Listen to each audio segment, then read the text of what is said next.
está aqui, lançamento para Renato Marques, desce o time do América, beira direita, prepara o cruzamento, levantou para a boca do gol de cabeça, o toque é gol do América! Gol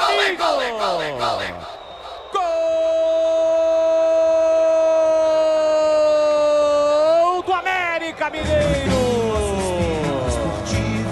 Vacilo defensivo, a bola na velocidade para o Renato Marques lá pela direita. Ele levanta na segunda trave sozinho. Aparece Fabinho entre o zagueiro e o Diogo Matheus. Desvia, queima a roupa, sem chances para Vladimir. Empata o jogo América com 30 minutos do primeiro tempo. Fabinho tá registrado de cabeça. América Mineiro 1, Guarani também 1 e o detalhe no gol, Vladimir Catarino. Mas que facilidade, hein, Boles? Incrível esse lance. Facilidade e liberdade para o Renato Marques fazer o cruzamento. E facilidade também para o Fabinho no cabeceio. Praticamente sozinho, mandou a bola no cantinho do goleiro Vladimir. Empata o jogo, América 1 a 1. O básico, essa nossa já entrega, mas Campinas merece mais.